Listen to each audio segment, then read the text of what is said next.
Personal சொல்றேன். அதாவது நான் பர்சனல் சொல்றேன். நானும் பார்த்தேன். சொல்லிட்டு திரும்பும்போது ஒரு சிரிப்பு சத்தம் கேக்குது. பார்த்தா சிவன். நான் வந்து எனக்கு ஐயோ ஐயோ வந்து இந்த மாதிரிலாம் சிரிச்சிங்கன்னா அசிங்கமா கேட்டுரும் அப்படின்னு சொல்லிட்டு அதுக்கு நான் மன்னிப்பும் கேட்டுட்டேன். எடிக்கே நீலாம் கோவப்பட்ட மன்னிப்பு கேட்பாயா? அசீம் கேட்டா முடியாதா? சிவன் நீங்க சொல்லுங்க. Unfair game na I'll select Azim. Then என்னம்மா சிவின், அசீம் பேரு தான் உன் நுனி நாக்குல நிக்குமோ? அட இது Janani. புதுசா இருக்கே. Third I'll say Amudavanan. ஐயோ ஐயோ அதுக்கப்புறமா பிக் பண்ணணும்னா நான் விக்ரமன் கூட சொல்லுவேன் சார். ஆஹா அருமையான காட்சியா இருக்கே. அதுக்கப்புறம் என் பேர் எதுக்கு சொல்றீங்க? உங்க பேர் சொல்றீங்க? உங்க ஹா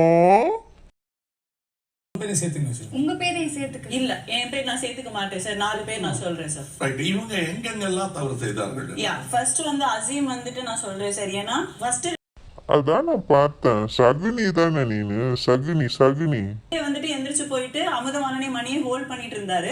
திடீர்னு அவர் வாய்ஸ்ல இருந்து கேக்குது ஜனனி உள்ள போ ஜனனி உள்ள போ அப்படின்னு சொல்லிட்டு இருக்காரு. என்ன நடக்குது இங்க? அவளுக்கு போகணும்னா அவ போயிருவாள் சண்டை போட்டுட்டு. இவர் எதுக்கு அதை பண்றாரு அப்படின்னு எனக்கு தெரியல.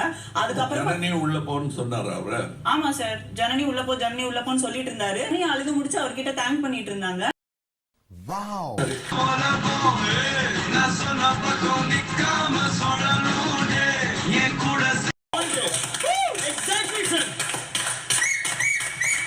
உட்காருங்க உட்காருங்க. பல பிடிச்சவங்க தான் உள்ள வரணும். அதனாலதான் நான் மணியை உள்ள விட்டேன். அமுதவான கால அவங்க வெளியிலே போகட்டும் திட்டு. ஆறுடா பச்சை துரோகி. சிவனை சொல்லுவேன் சார். என்ன தோணுதோ அவங்கள தான் நான் உள்ள விடுவேன் அப்படின்னு சொன்னா அது ரொம்ப ஹர்ட் ஆச்சு எல்லாருக்குமே. என்ன இதுக்குன்றது நீங்களே டிசைட் பண்ணுவீங்களா சிவன் அப்படின்னு கேட்டோம். ஆமா எங்களுக்கு யாரு தோணுதோ நாங்க அப்படி அவங்கள தான் உள்ள விடுவோம்னு சொன்னது எனக்கு ரொம்ப ஹர்ட் ஆச்சு. சரி, அவங்கள மட்டும் தான் நான் விடுவேன், மத்தால் நான் விட மாட்டேன், அதுதான் நான் செய்வேன்னு சொல்லி அவங்க ஆணித்தனமா சொன்னாங்க. அப்பதான் எனக்கு அவங்களுக்கு ஒரு பெரிய ஆர்குமெண்ட் இருந்துச்சு. சிவன் நீங்க பிக் பாஸ் இல்ல, சிவன் நீங்க முடிவு பண்ண கூடாது. இப்படி பண்றீங்களே பிட் பாஸ்.